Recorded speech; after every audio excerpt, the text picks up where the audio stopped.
Good afternoon and welcome to the College Financial Ladies Ask the Experts series.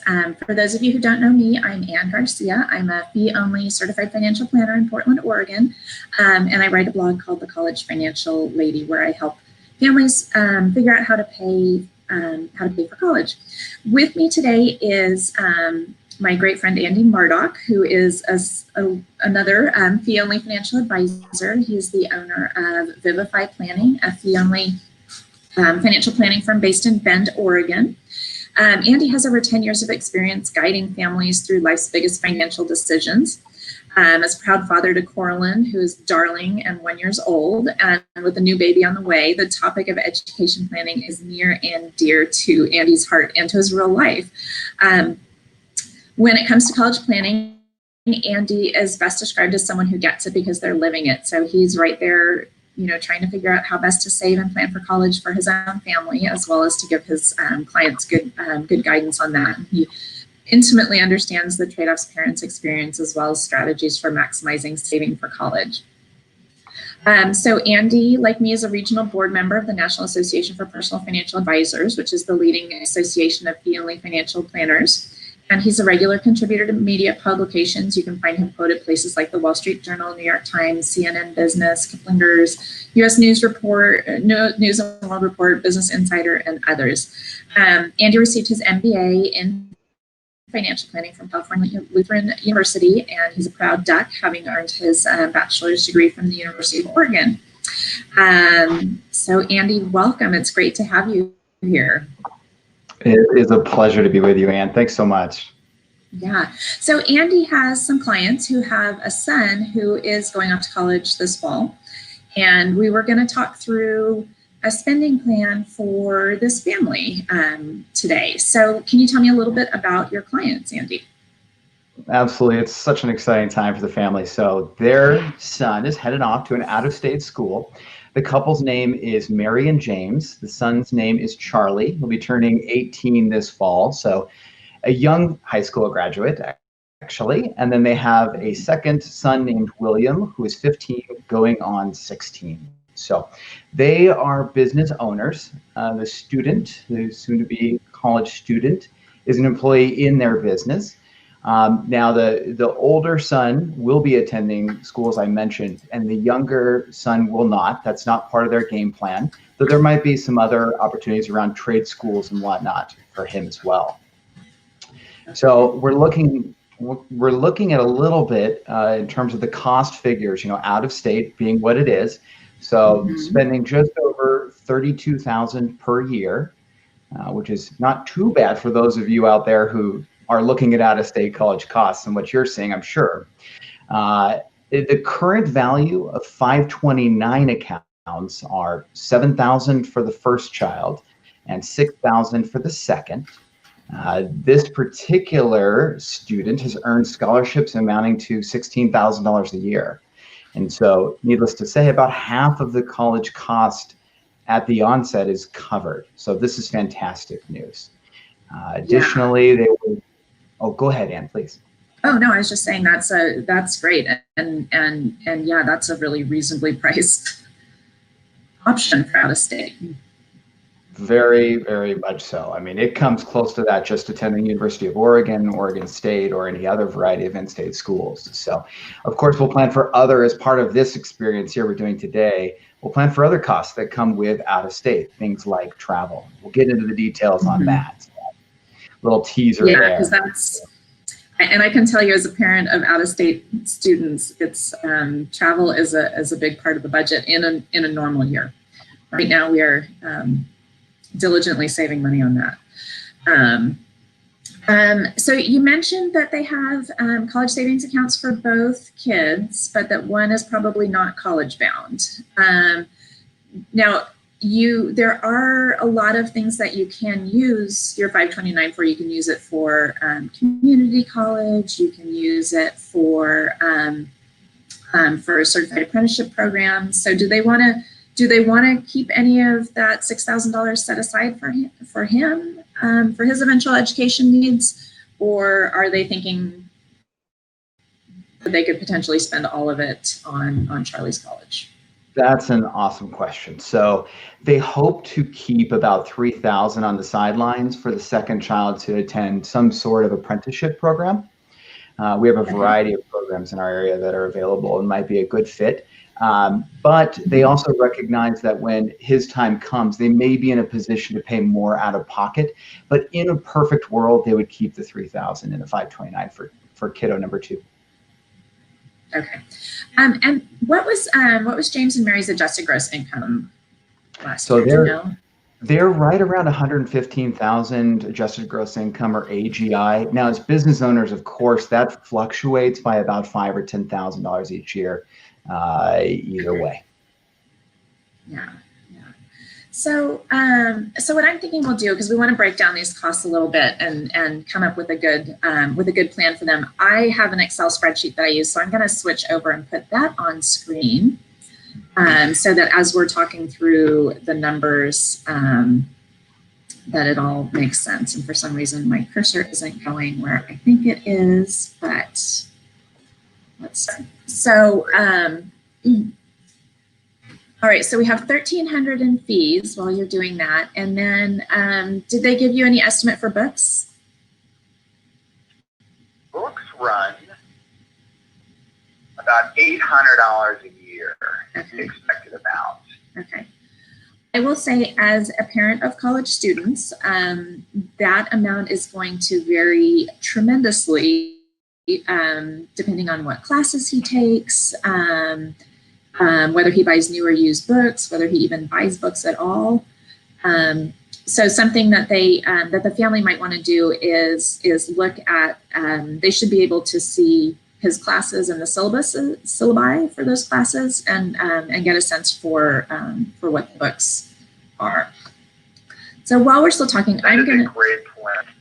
This student has a bent toward math and the sciences, and so I imagine that book figure is going to understate what they actually need to spend. Absolutely, because those will be a lot of textbooks, and textbooks tend to be the most expensive things that students buy. I know my 2 kids' schools, like one quoted, I want to say about $800 a year for books, and the other one quoted $1,800 a year for books. And I was thinking, well, wait, do they use different books at different colleges? And that's really a number that the school makes up. The schools have a little bit of latitude in what they in what they include in cost of attendance, and books is one of those variable areas. Unfortunately, for students who need a lot of financial aid and who are pursuing degrees that require a lot of course materials and textbooks and stuff, you are limited to scholarships and borrowing at the stated cost of attendance of your school. So that can make it a little bit of a challenge for students in those fields. So I'm going to subtract his scholarship out of here, because scholarships are always first applied against tuition. And that means he has about 2,600 expenses total that are eligible for the AOTC. And you might look at this and say, oh, that's a bummer, he's missing out on like half of the AOTC. But in fact, the way that the AOTC works, your first $2,000 of expenses are the most important ones. The AOTC is a credit that's 100% of the first $2,000 of expenses, and then 25% of remaining expenses, of the next $2,000 of expenses. So with $2,600 of expenses, he would get $2,000 plus 25% of 600, which is what, $150. So he would still get $2,150 of AOTC based on this. Now, if his books are higher, he'll get slightly more. So the next set of expenses is room and board. And oh, I think you're coming back, Andy. I'm back. So let me add you back to, except your camera's not on. Oh, you flashed in here. There he is. Be back in a moment. Yep, it's counting you down. There you are. Okay, thanks. So I'm going to hide me.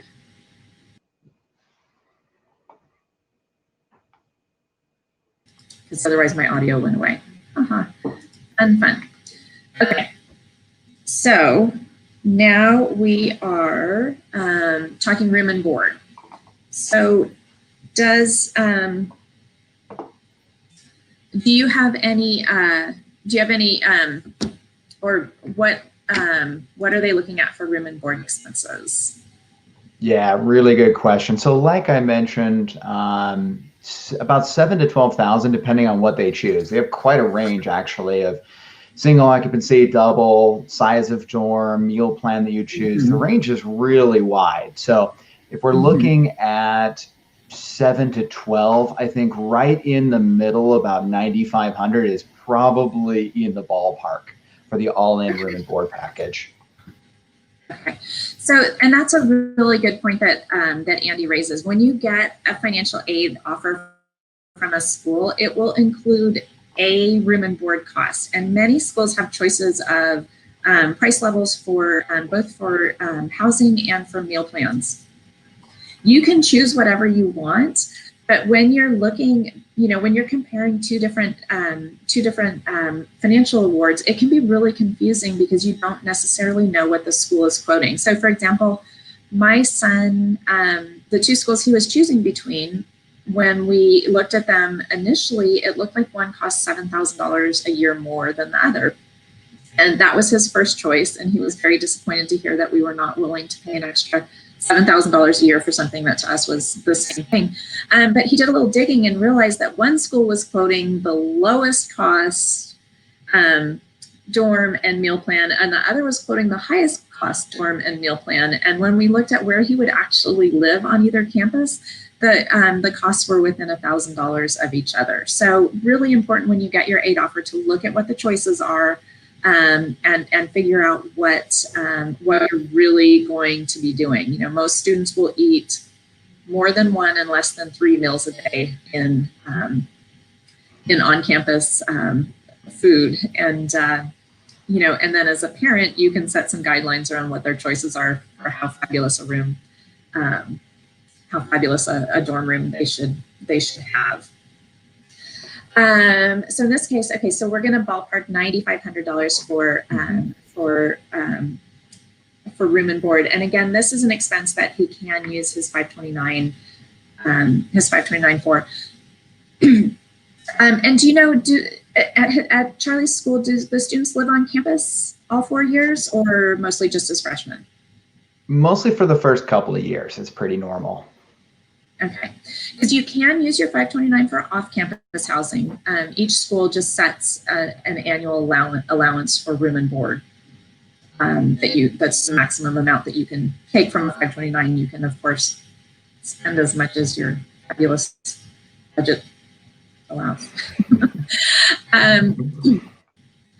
So those are kind of our two buckets of what we call qualified expenses: qualified for the American Opportunity Tax Credit and qualified for the 529.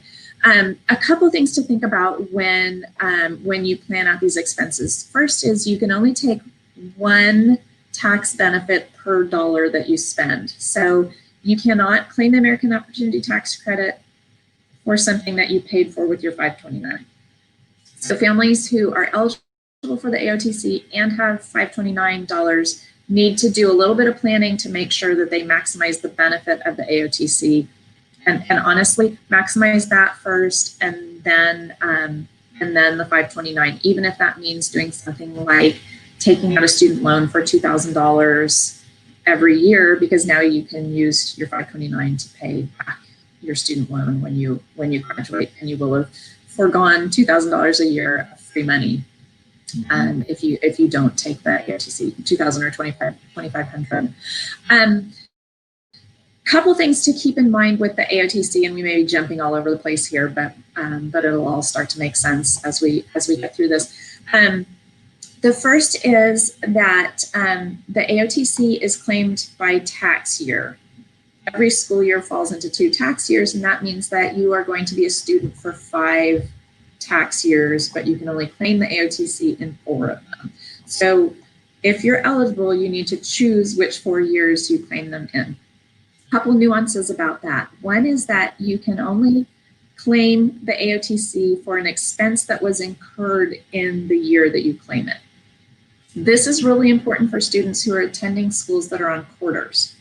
So if you're on semesters, your costs are typically equally divided between 2 semesters, and you will pay, for the coming school year, you will pay fall semester in 2020, and you will pay spring semester in 2021. That's the semester schools start later, and your first payment is typically due the Friday before classes start. If you're on quarters, you're going to go to 1 quarter in the fall, and then a winter and a spring quarter. However, because schools on quarters tend to start right after the first of the year, you typically are going to pay your winter quarter tuition in December of the prior year. So if you're on quarters, you're going to have 2 quarters of expenses in fall of 2020 and only 1 in spring of 2025. Because again, the AOTC is tuition only. So your housing expenses typically distributed a little bit more equally over the course of the year. So if you're on quarters, probably want to claim it this fall. If you're on semesters, there's some different factors that come into it. So one of them is that in the case of this family where they have less AOTC eligible expenses than the full AOTC, his school's on semesters, right? It is, yeah. Yeah, that's what I was thinking. So he's going to have, again, those equal distribution of expenses in each half of the year. However, we could assume that costs are going to go up over the course of his college career. And so in spring of his senior year, his expenses are likely to be higher. His scholarship is likely to stay the same. So he will have additional AOTC eligible out-of-pocket expenses, most likely in spring of his senior year than in fall of his freshman year. The third factor that comes into play for many families is that the AOTC is not indexed for inflation. You're eligible with incomes up to $160,000. There's a phase-out range for the next $20,000 of income, but really it's most beneficial for families whose adjusted gross income, if they're married filing joint, is under $160,000, and that number will not change. So if you're in a family where your AGI is maybe $155,000, then you do want to start claiming it now, because it's possible that your income will increase over the course of your student's college career such that you become ineligible for the AOTC. Now, there are things that you can do to reduce your AGI. Those would be things like increasing your retirement savings contributions and things like that that'll bring your AGI down. But just remember that 160,000 number is not going to change. And for single parents, it's $80,000 a year. Other thing for single parents to remember is that only the parent who's claiming the student as the dependent on their tax return can claim the American Opportunity Tax Credit.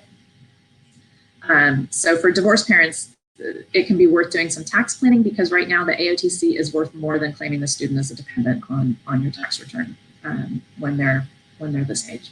So that was a big rat hole of AOTC.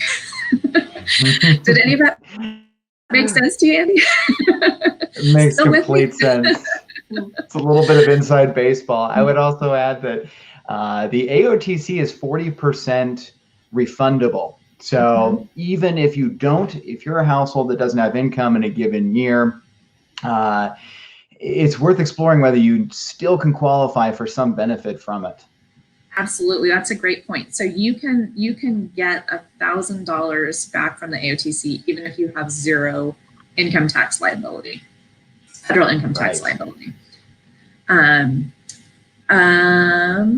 All right, so then we've got his room and board in there, and then non-qualified expenses. So these are expenses that you're gonna pay, but you can't use your 529 for. You can, in theory, use a student loan for it. but they're really a big piece of the college experience. So in this case, you have a student who's attending school out of state, so I assume he's going to need to fly back and forth. I always think it's really helpful for a family to have a conversation about how many flights they're going to pay for each year. And then parents also need to think about, are they planning to go help with move-in? Are they going to fly down for Parents Weekend? In a normal world, we assume these things are all going to start to happen again, and those are things that really should factor into your planning. So do you have a sense of what their travel costs are going to be? Yeah, that's such a good question, because this is one where it's variable, and we're doing a little bit of guessing here, but educated guessing, if you will. So let's presume that the student comes back for Thanksgiving, Christmas, and then of course there's beginning and end of year. So 3 round trips, $400 a pop. So $1,200 for the student. And then let's just assume that each parent wants to go down for Parents Weekend. So 2 additional trips. So at $400, we're already at hotel and rental car on top. So even just airfare, we're at $2,000. And just like you were saying, Ann, it adds up really quickly. It does. So I'm gonna exercise my right as the person on the spreadsheet and bump that number up a little bit. Please do. I was going to say. Now for this year, the student's going to come home at Thanksgiving and not go back until until January. But let's plan as though this were a normal year. So personal expenses, that's always sort of the big bucket, and another place where families really need to have a conversation about their priorities. Who pays for what do they consider as essential pieces? Because obviously there's things like toothpaste and shampoo and whatnot that are essentials, but then there are things like tickets to sports events or Greek life or concerts, all of the other things that are typically part and parcel of the student experience. And so you're really, those numbers can vary really widely depending on the family. So do you have a sense from this family what they're? Yeah, so this is a really great point, because some schools will embed travel in the personal expenses, some will not. And your audience is probably gathering a theme that you can't take the figures on the financial aid website as being anything set in stone. So, actual costs may vary. Actual costs may and will vary. So let's say if we're factoring in, we're using a reasonable figure for travel, and we say $400 a month for personal expenses on a 9-month school year, $3,600. I think we're in the ballpark is my best guess, but that's going to vary. Okay. So that gives us a total of non-qualified expenses of about $6,100. So here's our, like you said, $35,000 a year in costs, and then let's subtract out his scholarship. So we're trying to figure out how to come up with $18,200 a year.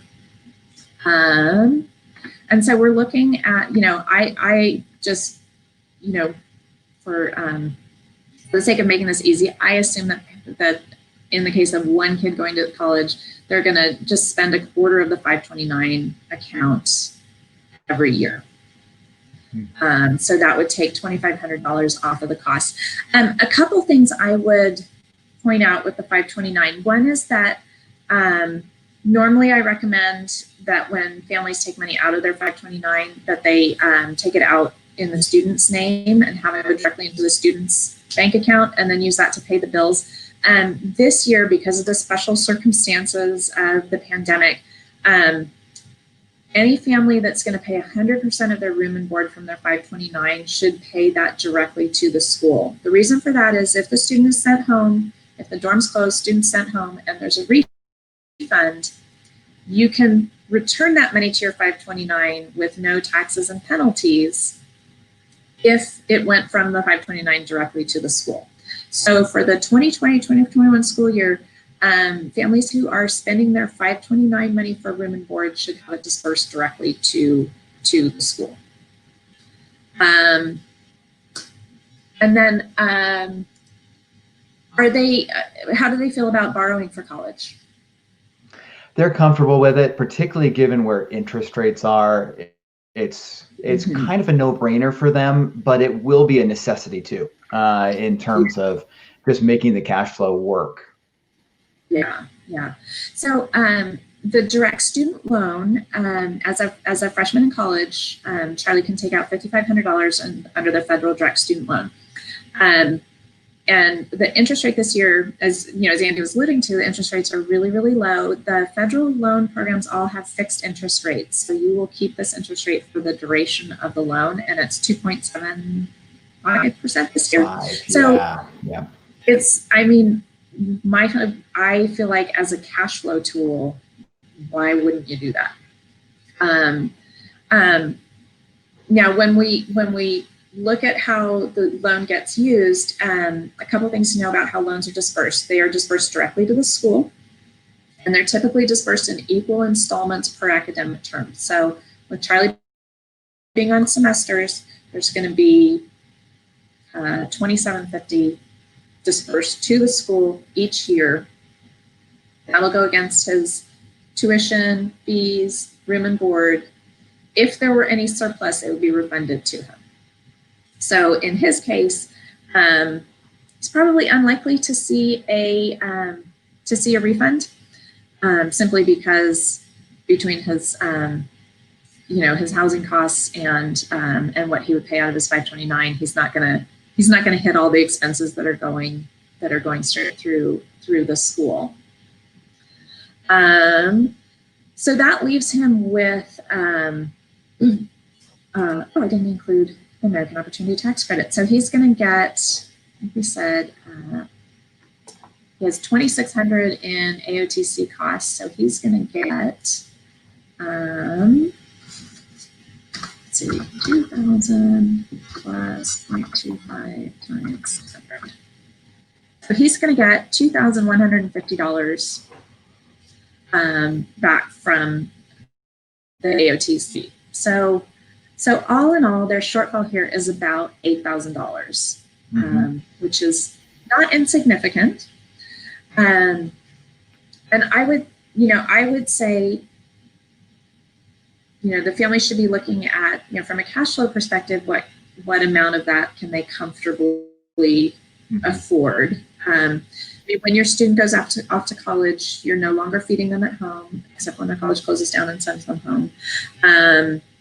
If they're participating in sports and activities, there's probably at least a couple $100s of activity fees, if not more, particularly, kids who are playing club sports or school sports or anything like that. So there should be some amount that they can come up with out of cash flow. Do you think that's the case for this family?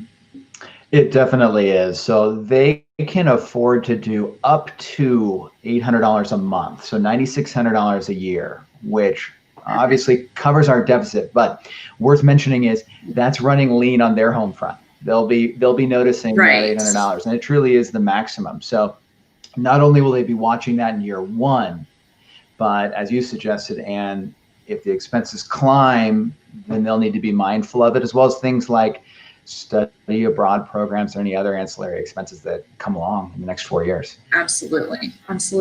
So I would suggest a couple of things, Andy. One is I think a lot of families don't realize they can still contribute to their 529 account even while they're students in college. And particularly in a state like ours in Oregon, where there's a tax benefit for contributing, this family can actually get $450 in tax savings every year. And the way that works is the parents will contribute $3,000 into the 529 account, and that'll get them a $300 tax credit. But in addition, their son, since he has earned income, can contribute $150 to the Oregon College Savings Plan, and he will get a $150 tax credit for that as well. So there's a little bit of free money in there for that. The only criteria for getting the tax deduction is that at the end of the year, the family still has to have at least as much balance in the account as the amount for which they're taking the tax credit. So that's not a problem for this family. It's something they can keep doing all 4 years. And that basically gives them an extra $450 a year for college, which on the surface doesn't sound like a lot, but over 4 years, that's almost $2,000 in savings that they'll come up with. They may find too that they have opportunities to save money on things like meal plans. I know particularly as parents of boys think they're going to eat like crazy when they're at school. Recommendation would be that that they join the parents' Facebook page for their college and get suggestions from parents about what meal plan is actually the best choice. I know when we started, we went with the medium-sized meal plan, and my son and his friends were going at the end of the semester, going to the honors dorm like 3 nights a week because they had this fabulous buffet dinner that would eat up more of their meal plan dollars. So even at like the mid-range plan with a boy who can definitely put down his share of food, we had more meal plan than we actually needed. Typically what will happen with a meal plan is when you sign up for it, you can always upgrade if you didn't buy enough, but if you bought too much, you can't downgrade. It will roll forward to subsequent years typically, not always the case. So definitely something where you want to look at what your options, do your homework and make sure that you're choosing judiciously there, because that's a line item in your budget that could vary by a couple $1,000s a year, because we would really like this family not to be spending all of their free cash flow on college. Is Charlie going to be responsible for any of his personal expenses? So he will contribute. He will contribute, TBD on how much exactly. With the out-of-state situation, of course, his income will just depend on whether he's employed there at school. At this point in time, that's not the game plan, but as responsible as he is, I could see that happening too. So it's one of those things where the takeaway is with the meal plan also with the income for the student is it's not a set it and forget it kind of situation. It has to be modified as you move along. And I think that's what we're dealing with in this client scenario. Yeah. And, if he moves off campus in future years, I think he'll have a lot more flexibility in what those costs are. The thing that is easy for at least my generation, I know I'm older than you are, Andy, to forget is when I went to college, it was cheaper to live in the dorms than to live in an apartment.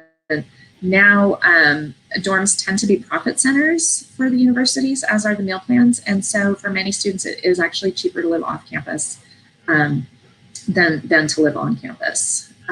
So that may be something where they are paying less money, where the family's paying less money when he does eventually move off campus. I would also suggest too, because you mentioned that Charlie has a job, and so he's making some money. If any of that money is targeted for college, it might be beneficial for him to just head into his parents' 529 account. If he has any responsibility for his college expenses. I know, like my kids, I made them responsible for their own books, and that has resulted in them reading less. No, it's actually made them a little bit more judicious as consumers of books. One of the things that we learned too is don't buy your books ahead of time. I know for us Oregon families, that's really tempting because we don't have sales tax here, and we're one of few places. So if you're going to school out of state, chances are you are going to be paying sales tax for your books. The thing is, you will get your syllabus in advance of the school year. However, a lot of the books that are listed on the syllabus are not actually going to be required on campus. They may be something that the student can access at the library. You may have better used options on campus than elsewhere. but you also have tons and tons of shopping options for books, places like Chegg and Amazon, and all of those. Most campus bookstores will price match for new textbooks, but not for used ones. The other thing that's important to remember with textbooks is the big thing now to prevent too many used textbooks from getting out there is that they'll have a workbook that has an online one-time use code. So you could buy the textbook used, but then you still are going to have to pay the online fee for the workbook. And it can be worth shopping around by professor when it comes to books, because many of them are very conscientious about what they expect students to pay for books, and others are not. So, just by taking a course from a different professor, you could save a couple $100 in books every semester. So just, something to keep in mind while thinking of all of these things. It sounds like this is all within the realm of possible for this family, and they may have some opportunities to save money on particularly on their room and board expenses if they want to dial back a little bit. Something else for the student to think about, since this is a merit scholarship, right? Not a need-based scholarship. Right. Yeah. So he might look at applying for outside scholarships. There are a number of them out there. Some are small, but some are big. My daughter got a scholarship that's $5,000 a year, and it's renewable every year, and they sent her a free computer. So that one was absolutely worth applying for. There are a number of scholarships like that out there. The challenge in his case is scholarships are like the AOTC, where they get applied against that same set of expenses. If they're in excess of that, then it is taxable income to the student, and it's treated as unearned income. So there can be a little bit of a tax hit from a scholarship, but if he were to get a couple $1,000s, that would not be a terrible thing. And in his case, because they just have the sort of the bare minimum of AOTC expenses, he might even choose to take the whole scholarship directly, so he can use it for room and board and just pay the taxes on it. So there's some great scholarship websites out there. FastFund is one of them. He might also just look on his college's website, because oftentimes there are departmental scholarships at the college that just need to be applied for. And there can be other scholarship programs at the college that just require a little bit of initiative and legwork from the student to find them. But I do like that we found, between the American Opportunity Tax Credit and having the family keep contributing to the Oregon College Savings Plan, that's $2,500, $3 a year that hopefully we found for them. Something else that they might think about as business owners is increasing the amount of money that they're paying their son, since he works. Mary and James might increase Charlie's pay for his work there, because what that'll do is transfer money out of their tax bracket and into his. He gets the full $12,500 standard deduction himself, even as a dependent on his parents' tax return. So they could pass through quite a bit of tax-free income to him. Here in Oregon, he's still going to pay state income taxes and he'll pay payroll taxes, but that's the same as the parents would. And so that could save them 22% on those dollars. And so that's, if they bumped his pay up by $4,000, that'll save him $1,000 in taxes, as long as I'm assuming at that rate he would still be below the standard deduction amount.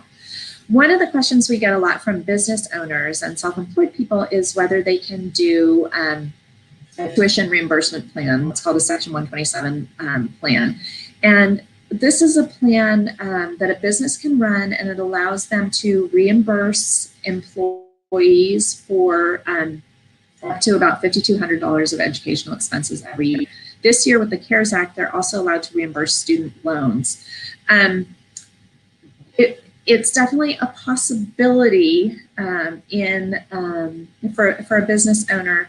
The risk in doing that is a Section 127 plan is a lot, or a tuition reimbursement plan is a lot like a 401k plan, where you can't have it set up to disproportionately benefit the owners or the highly compensated employees.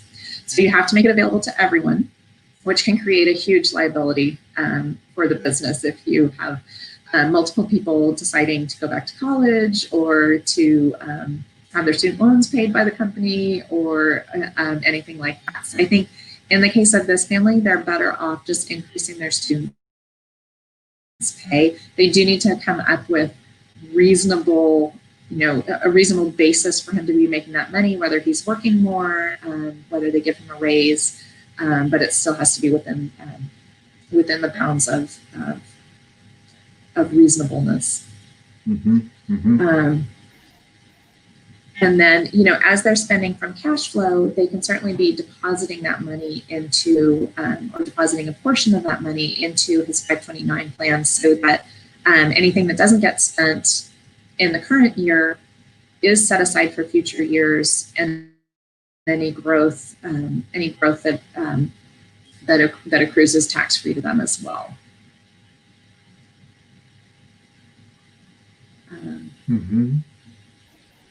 Yeah, so I think there's a reasonable case to be made for the student to pick up a portion of his costs, for the parents to increase pay to the student, to reduce the tax bill on some of the dollars that are going to education, and then to take full advantage of the tax code, both the American Opportunity Tax Credit, the Oregon tax credit for the contribution to the 529 plan, which in other states is considerably more than it is here. So there may be families out there listening to this who would benefit considerably more from the 529 tax credit than with this family. And then be really candid with their student about what they think are reasonable amounts for the family to pay for room and board, for personal expenses, who's responsible for what costs, and then as they're taking out this loan, is it their assumption that is actually the student's contribution to their education, that every year they're going to take out the direct student loan. Mm-hmm.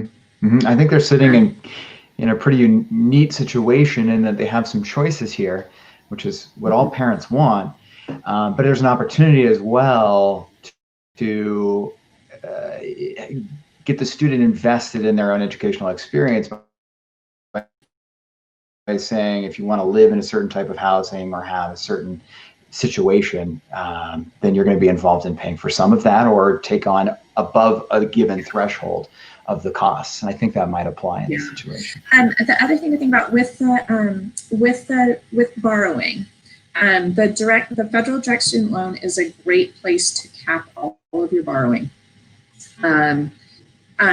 If when the student takes it out, the first year they can take out $5,500, second year it's $6,500, and then the third and fourth year it's $7,500, and they can do that kind of for a fifth year if need be.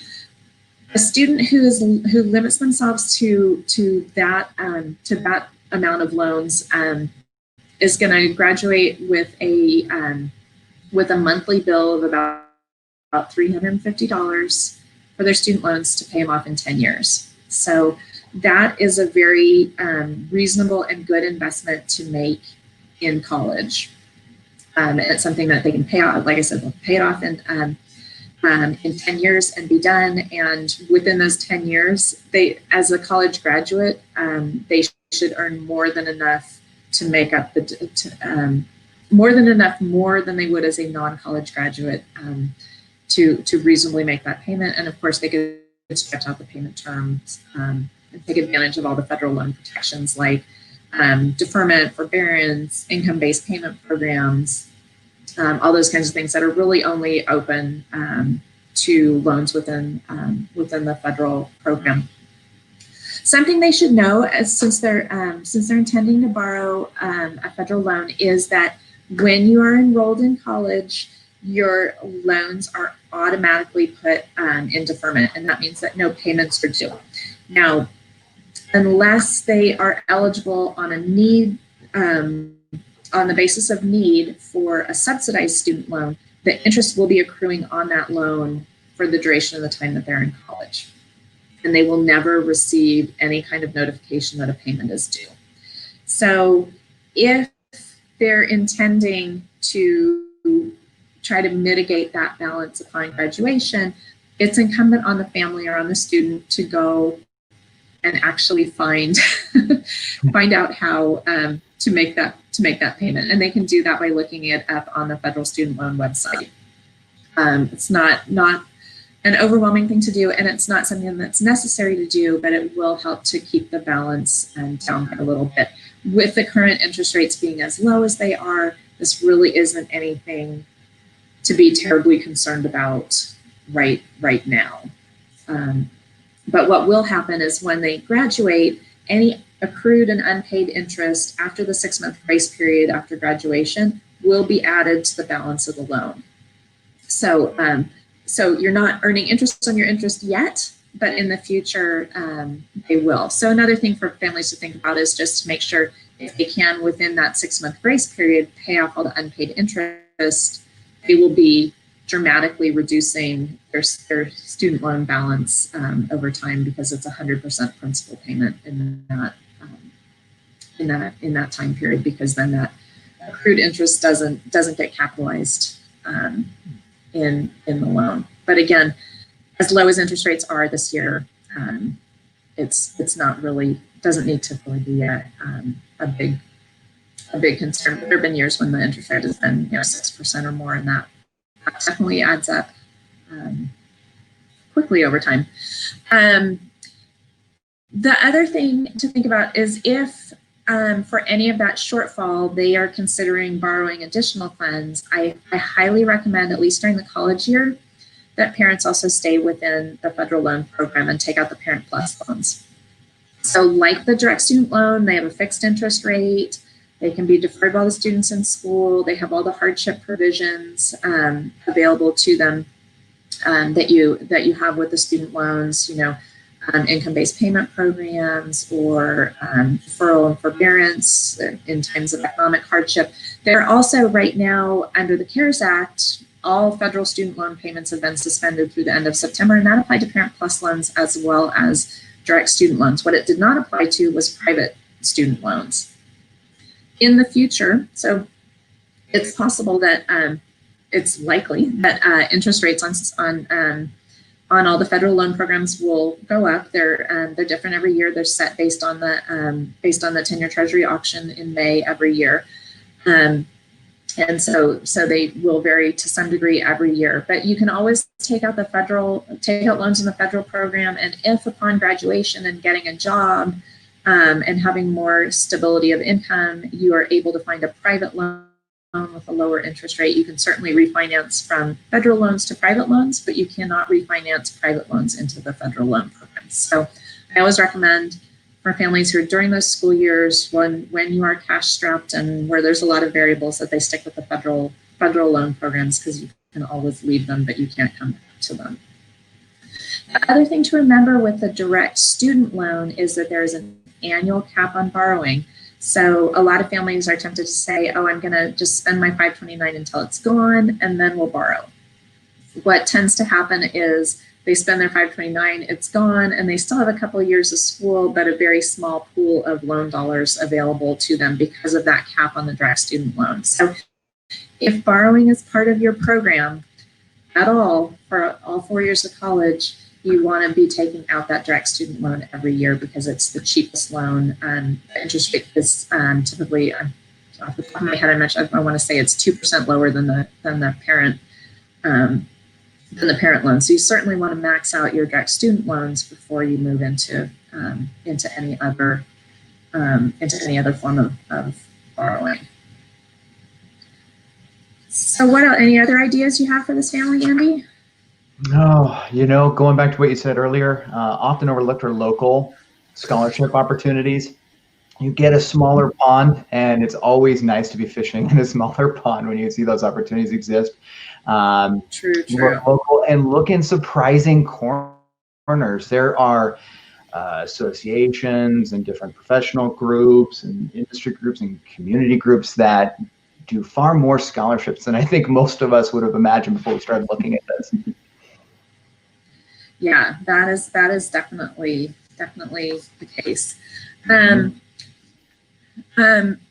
Something else, just sort of from a general tactical perspective, a couple things. One is, when you go to orientation at your school, if your school is doing orientation, they will typically explain how the bursar process works. If you're doing it on a webinar, you might not have been paying attention. The bursar process is basically how you get billed and how you pay. So some schools allow you to do payment programs, but they may charge you for that. And sometimes there's a payment program that's free for one line item in the bill and costs money for another line item in the bill. So for example, at my daughter's school, you can choose a payment plan for any portion of your tuition, room and board, basically anything that's billed by the university. And you can just pick that monthly amount, and they'll just charge you that amount every month for 10 months of the school year. And then the other amounts you pay in lump sums at the start of each quarter.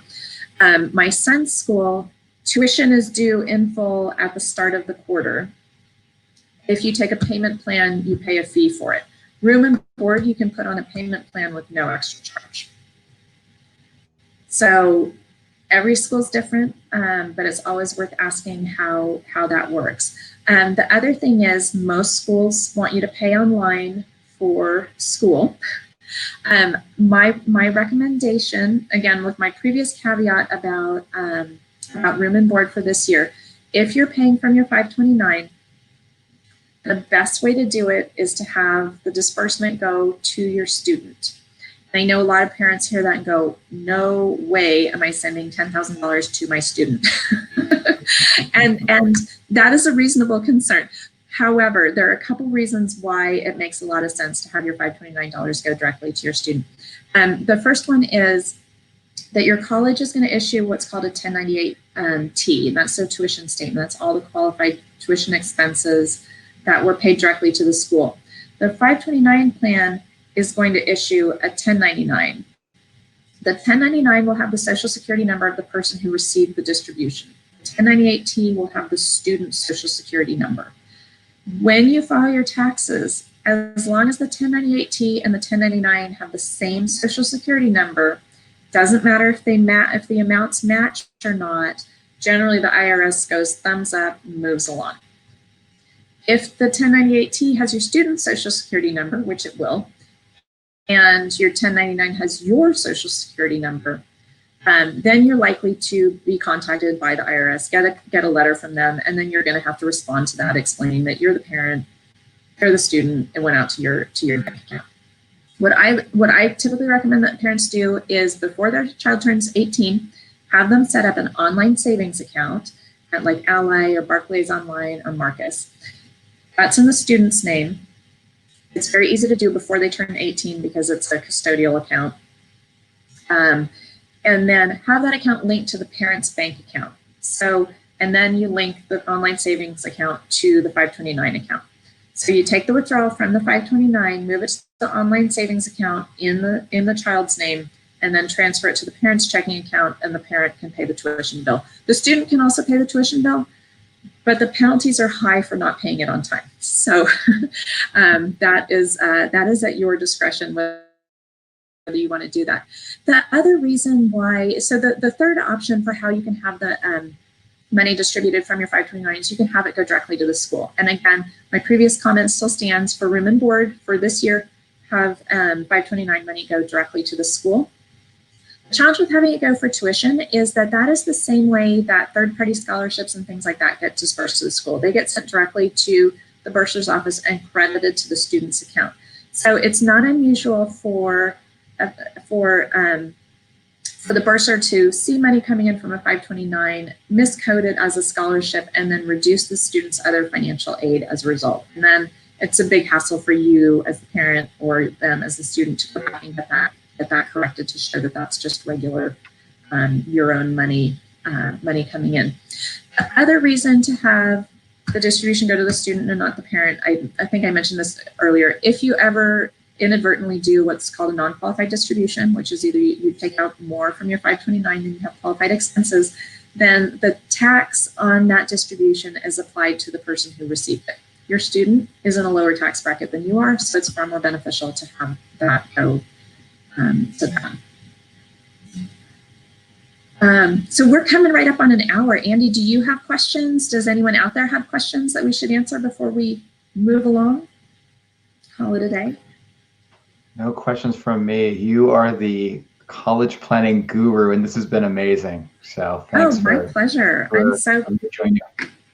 Thank you for coming. I really appreciate it. This has been a lot of fun. Really better than our spreadsheet.